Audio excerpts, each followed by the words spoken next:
All right, ladies and gentlemen, we got a huge artist today. I'm super happy to have her, and I'm excited to hear your story. Lindsey Stirling, everybody. Woo! Yeah. Lindsey, what's going on? I know you just got off another interview, so you're a busy woman. Oh, trying to stay busy these days. That's a feat in itself, you know? Yeah, it is. Really is. Finding things to do, finding things you can still do. That's what most of my days are like. It's like, what can I create today for myself to do? Yeah.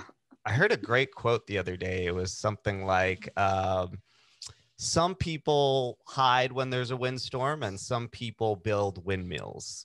So I loved that for this moment. So I do love that. Me too. So you are building windmills, still working, still doing lots of press and everything, still putting out music. And you just put out a beautiful, moving new song called Lose You Now. And I was listening to it this week, and I know there's a very emotional story behind that. But before we get into what you've been into recently, would you mind jumping in the time machine and taking us back to when Lindsey first got into music and just, let us know how that went? Oh gosh, do you want the beginning? Yeah, let's do it. Like picked up a violin. Okay, we'll breeze through that real quick. Okay. But I begged for violin lessons when I was really little. Like I know that's pretty unique because when I was about 5 years old, I just started asking my parents to play the violin because my parents loved classical music. They would play it in our home. We went to some of these like free community orchestra concerts when I was a kid. And, so I saw that the violinist was the star. I was no dummy. So anyways, after begging for a while, when I was 6 years old, my parents, started me in violin lessons. And I played classical violin up until I was, through high school. And I was about to go to college to study music. And I was going to be a performance major. And I actually joined a pageant to try to earn money for college. This was all right, I'm going to win my way to college by trying to win this pageant because I needed some funds. And were you low-key kind of like, were you like, I actually have a real talent, like a good talent during the talent portion of this too? Like, where was that in the back of your mind? Like, I'm going to blow them away with this violin thing at the same time.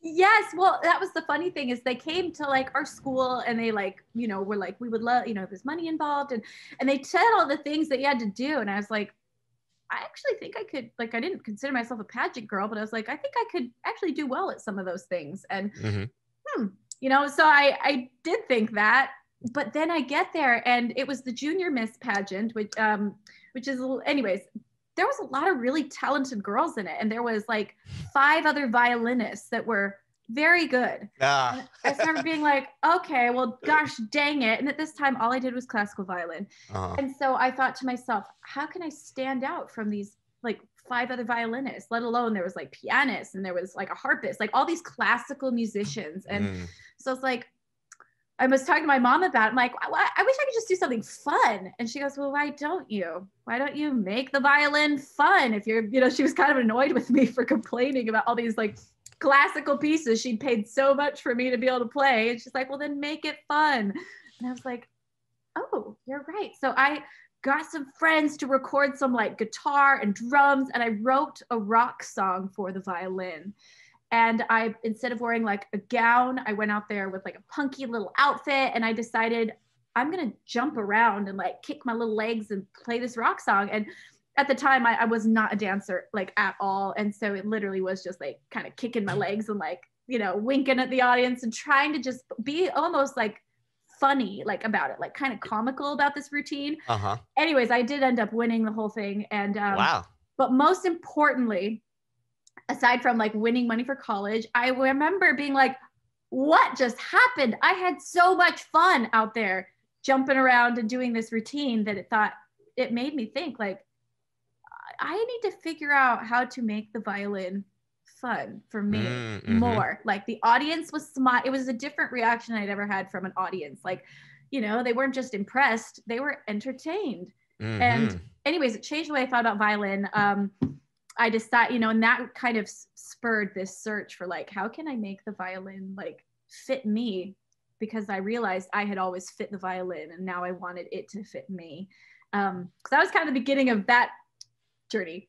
Yeah, that was kind of like a light bulb moment where you were like, hey,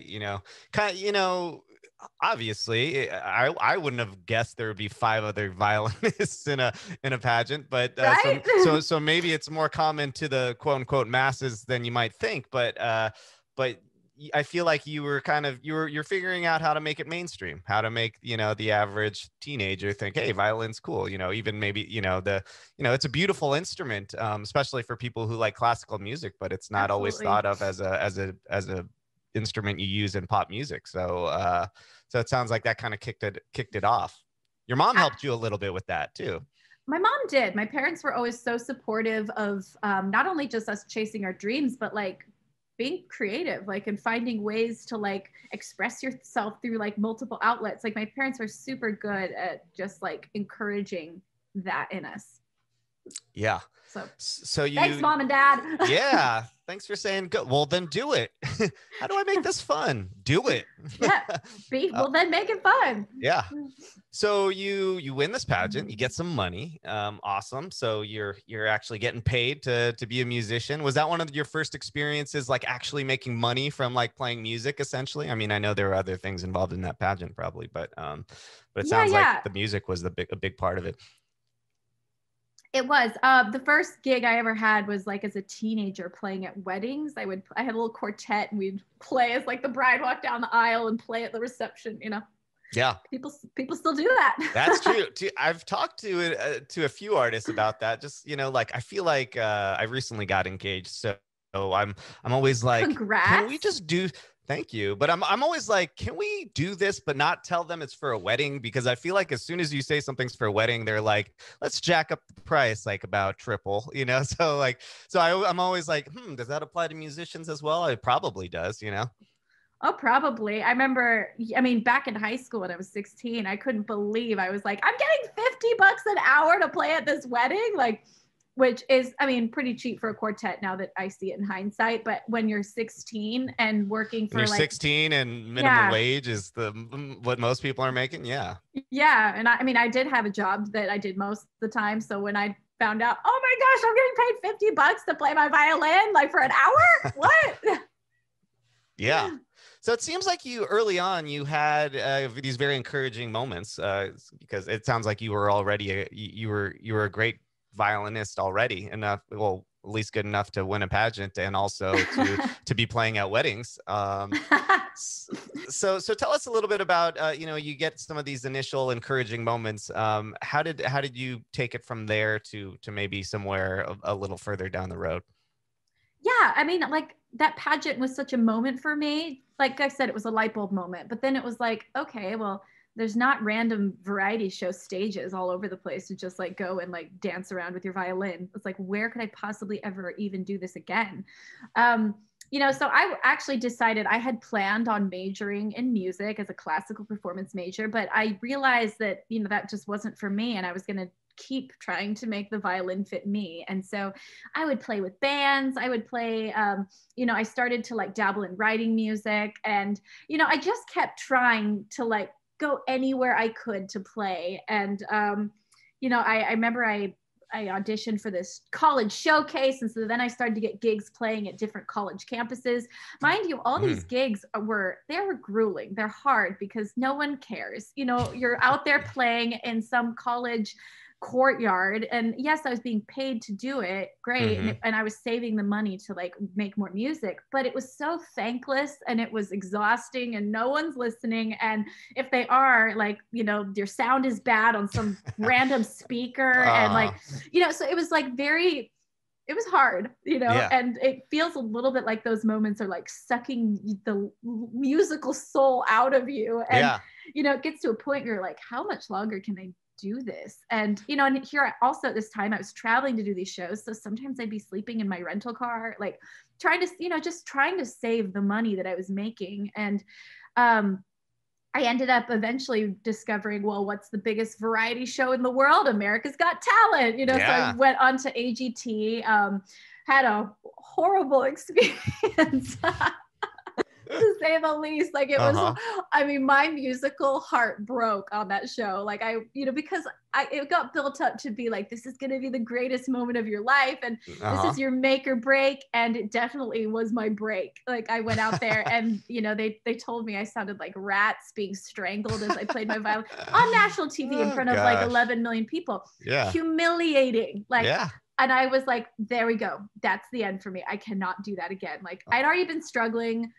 But I was like, after that, I could not get back on the stage again. I was like too embarrassed, to be quite honest. Like everybody saw it that I'd ever known. And so anybody that would have come to my little tiny gig would now feel sorry for me. Like, but there is something about that gut feeling. And I say this all the time, but and I attribute a lot of that to like God and the spirit and like, just the fact that I think a lot of times we're being guided and we don't even realize it, because I could not deny that once the humiliation wore off a little bit, I knew it wasn't over. Like there was this gut feeling and this spirit that was just like, you're not done yet. Like, yeah, they said you suck and they said you're not good enough, but and maybe, you weren't that great, but it was just one night. It was one performance. You can't base your entire life off of like what someone says to you in one moment based on a moment that I actually wasn't ready for. Like I wasn't good enough yet for that moment. I needed to put in a lot more work, and there's nothing wrong with that. There's nothing wrong with being like, yeah, I wasn't good enough that night. And I worked really, really hard to earn the place that I have on stages now because, and thankfully I didn't do better on that show because, that comes with a whole other ball and chain, if you do too well on those shows. And so anyways, I eventually discovered YouTube. And it changed the game for me. We can talk more about that if you want, but yeah, I would that love was to. like a turning moment. Especially since it's a catalyst. Yeah, please do tell us about it. So, and I hear you, and it's very few people have experienced I think what you've experienced. So it's great to hear it, because a lot of times I'm hearing these when I'm doing these interviews. Artists will only, they give me the highlight reel, which is what what we like hearing that part because it's important. We want to hear those milestones, but it's great to hear these huge moments that might have been huge and then hear you say it wasn't. But I feel like it might have been, once you realize that that's not the end, it's kind of empowering. It's kind of like, it's like you took a couple blows and then you were just like, all right, I'm still here. Let's keep going. They say success is moving from one failure to another, not like not losing any enthusiasm. So it sounds like that was a learning moment. That's the best definition of success I've ever heard. It's so true. You just bounce back from failures until you've and eventually they build you into something great, Yeah. But it's funny because that whole America's Got Talent moment, although it seemed like, it could have been the end for me. And it was something that at first I was like, I hope that gets buried on the internet and no one ever sees it. Like, I hope that no one ever brings that up again. And then it turned into one of the catalysts for my career, because when I released my first album and I started to be, successful, and I was trying to find press opportunities as this brand new little artist, like YouTuber,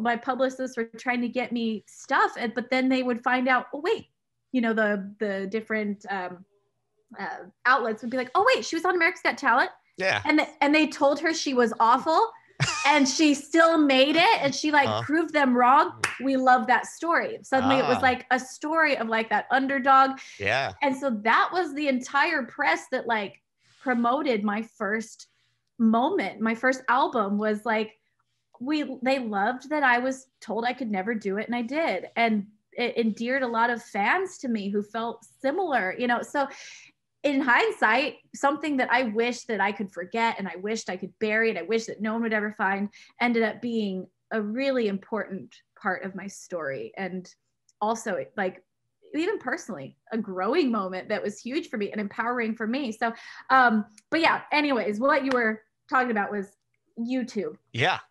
And I think the whole YouTube thing is, I almost have to take people back, to 2010, 2011, and remind everybody that YouTube wasn't a thing back then like it is now. It was a emerging, budding thing that everyone thought of as a place for cat videos. I didn't even understand you could have your own channel.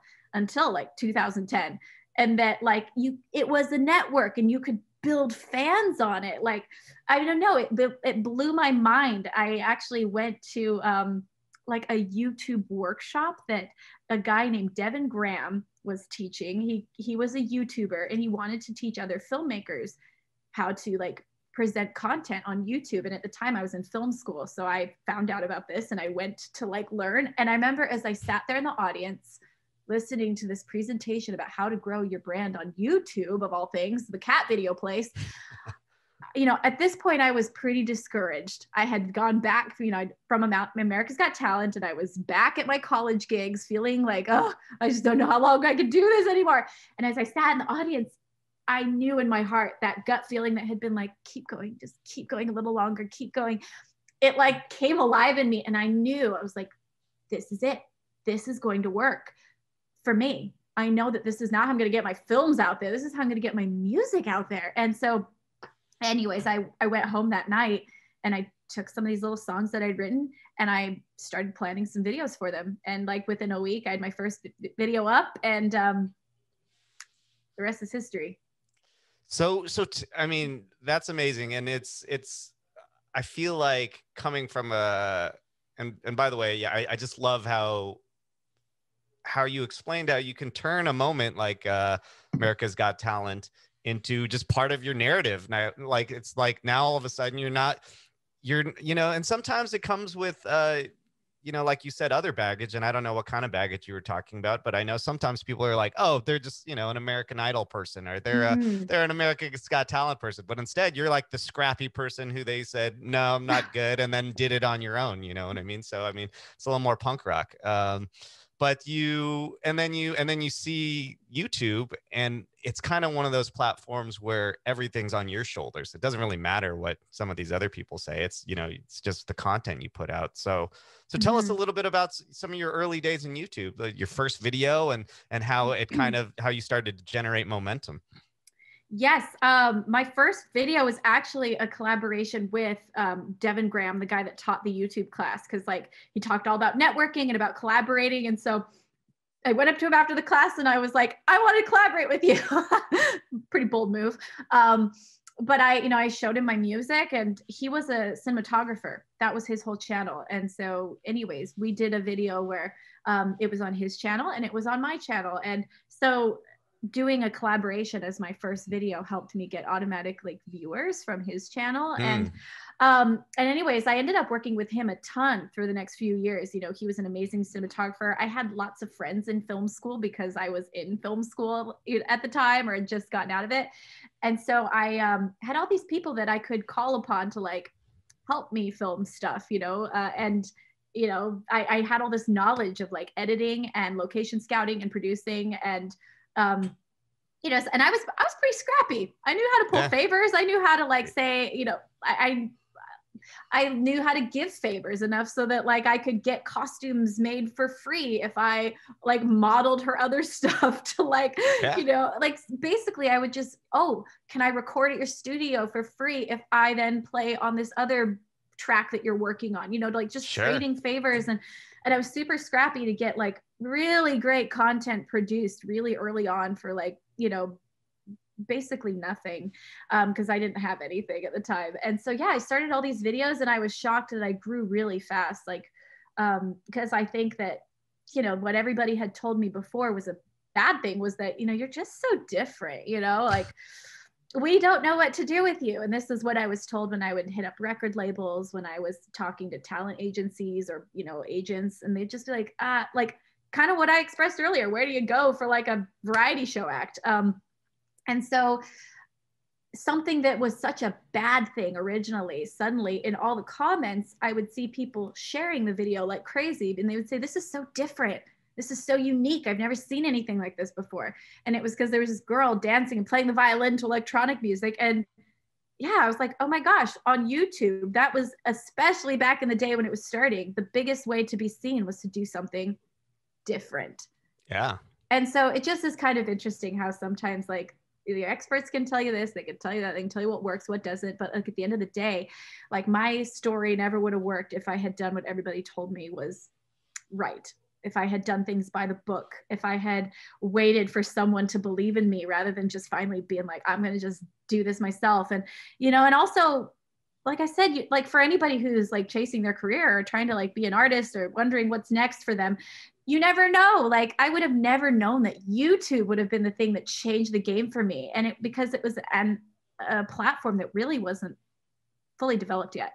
You know, and I came onto it at the perfect time. And like, there will be new versions of TikTok and Instagram and this and that. Like there's constantly new ones coming up. And so there's constantly a wave to catch where if you catch it at the right time, like that will be your version of what YouTube was for me. Yeah.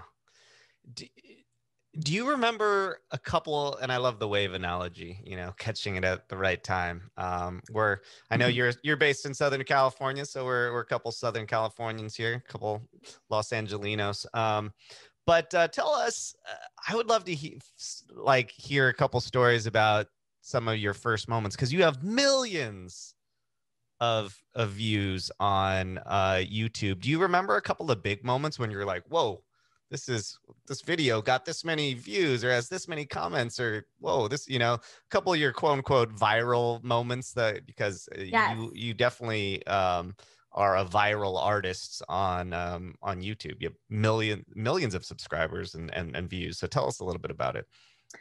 You know, the first time that I had a video that was like viral was it was right before Zelda released their new game, and I decided I would do a Zelda medley where I dressed up like Link. Like I even had the little elf ears put on, and I went out into the woods and played like this medley of Zelda tunes, and I released it the same weekend that the game came out. And so genius. Speaking of waves and catching them at the right moment, right? I mean, that's Sometimes. just like, I mean, like piggybacking off just huge cultural moments like that, you know? Right. Yeah. And that was, again, something I learned from Devin. You know, he's like, find current things. Like, what are people going to be searching, and like follow that. And so I thought, well, you know, because also being a violinist, like it was just hilarious to be how YouTubers, not as much now, but back in the day, it was like anytime a new song would come out from like Taylor Swift or, you know, Katy Perry, one of the big artists, every YouTube musician would try to cover it first to catch that wave, you know? Right. And so I was like, well, gosh, I play the violin, so I can cover things that like other people can't cover, like Zelda, you know, or like all these gamer things or movie soundtracks and stuff. Yeah. It allowed me to kind of have my own waves to catch, and my own niche, I guess. But did you ever do any Game of Thrones stuff or anything like that? I did. I knew. I mean, because I'm thinking. Oh yeah, medieval times. It kind of has like, you know, got the classical sound. So that's another huge cultural thing. Oh, absolutely. And yeah, this Zelda medley did like really, really well. And I remember just being like, whoa, it was the first time I was posted on like all these Reddit pages and like, you know, the cover of YouTube and like all this stuff. So that was a big moment for me. And a lot of people still to this day are like, I found you through your Zelda video, or you're the you know, the girl in the woods with the ears, like so. And then the other one was was my biggest moment for sure, especially because it was a song that was an original song. It was a song I'd written, and it was like the style that I wanted to do, which is so important, that you don't just get your viral moments through like, you know, some random TikTok dance that you're like, well, yeah, I got 50 billion views, but like, that's not my dance. It's not my song. It's not my brand. Like I was, so it's important to realize, for me, it was really important that I have, you know, something that was mine. I wanted to have a viral moment with something that I created that was my sound and, you know, the artist I wanted to be. And I made this song called Crystallize, and I really was into dubstep at the time. I was like a huge Skrillex fan. And so I remember I wanted to make a dubstep song that like the dubstep community would respect, but also that my grandmother would think was beautiful. Which the mission. Quite the mission. Yeah. And that's why I wrote a super melodic, like, and I remember I played it for my grandma and she liked it. But also I remember I was so nervous to release this one. And I remember it's interesting. I spent months working on this song because I kept putting it in the trash, because they couldn't figure it out. It's like dubstep just isn't meant for violin. And so I would like put it in my trash bin. And then I'd already paid for it though. I like at that time I would pay the producer before we'd write the song. And so I'd already paid for this track. So I kept pulling it out of the trash and being like, you know, I'd write a new melody and it would not be good either. And I'd just put it to the side again. And so anyways, after months, I finally found my melody. And anyways, that video got 1 million views in one day, which at the time, I mean, that's still like a crazy feat for me, but at crazy the time, feat for anybody. Yeah. Anybody, any yeah, artist. Any artist. But at the time, like I was pretty small. I had like 100,000 subscribers, I think, you know? And so that was like massive. And I remember as I sat there the next morning, you know, 24 hours later, I woke up to it and was like, what just happened? And I knew in that moment, I was like, I think my life just changed. And sure enough, it had. Like shortly thereafter, like is when I did my first show and realized, oh my gosh, I can tour. Like, and you know, it kind of snowballed from there. Yeah, I was about to say that. So all of a sudden you got 1 million views after one day of posting a video. And so then did you then start working with different people? Were you like, okay, I want to book like I know people are going to show up now if I play a show. It's not going to be an empty courtyard at a college. Did you feel like that gave you more leverage all of a sudden to talk to bookers or were you booking your own shows? I was booking my own shows at the time. And I mean, pretty much I was playing events. Like I would get hired for like a corporate gig at this point in my career, or, you know, so again, it was always playing for people who had no idea who I was. And they would be like eating their dinner at a corporate event as some violin girls over there playing. And they're just like, that's interesting. And so when that video went viral, I had the courage to book my first show. And it actually was someone reached out to me, and I didn't have an agent or anything. But someone reached out to me and was like, hey, I work at Webster Hall in New York City. Like, we would love to have you play. And I said yes to it. And then all of a sudden realized, oh my gosh, it's on me to sell tickets. I don't know if I can sell a ticket. I was like, I know people will click on the video to watch it, but like, would they leave their home? Would they buy a ticket and go to I don't know. If I just really wasn't sure if that would translate. So I was terrified that nobody would buy tickets. So I made sure to post a video like 2 weeks before to announce, you know, like that then had like a link to all the tickets. And anyways, it ended up selling out. And I just remember that feeling of being on stage and saying, for example, like, I'm gonna play my next song, it's called Spontaneous Me, and they would all like cheer, you know, they get excited because they knew the song. Yeah, that was a new concept for me. And I remember being backstage before it started, and they started like chanting my name, and I just I looked at these band members that I had just met that night, or the day before. We had a like all day practice. Like I'd never met these guys. I just hired some random musicians, and they were just like, who are you? And I was like, this is new. I was like, this has never happened before. And, you know, and it was just a huge moment for me. And after that came, you know, I got a booking agent that night because I invited agents to the show to try to get a booking agent. And, you know, and then it all became so much easier once it wasn't just like me doing everything myself. And those guys that were my random bandmates backstage ended up being my band, like, you know, band members, my best friends for like, you know, forever. Yeah. That's an epic story. I love that story. And yeah, that people chanting your name at a sold out show will definitely get you some attention from bookers. So Lindsay, I wish we could talk longer, but I know you're a busy woman. You got other interviews to get to. So before we ask you our final question, I did just want to mention to everybody to check out your new single, Lose You Now. And it just came out in January. And I wish we could talk a little bit about it because I know there's a very emotional story to it. Let's talk about it a little bit. We can spend a little longer. Okay. So please tell me about it because I was listening to it and I was getting a little choked up listening to it because last year I had a little health scare with my father. And I just, parents, losing a parent is so rough. So just the thought of it for me, thankfully, it wasn't the time, but just the thought of it was, so difficult. And I know you went through something similar recently, and was part of the inspiration for this song. So you want to tell us a little bit about that? Yeah. So I lost my dad to cancer, gosh, 4 years ago. And then also my best friend a year prior, who was one of my bandmates that I met at that very first show. And so, he became my best friend for like the 4 years that we toured the world together. And, and he passed away very suddenly. And so, within a year, I lost two of the most important, people in my life, like out of my top like 5, and, that was just devastating. And it changed my beliefs a little bit, though. I've always believed in, God. I've always believed in, that there's a plan for us.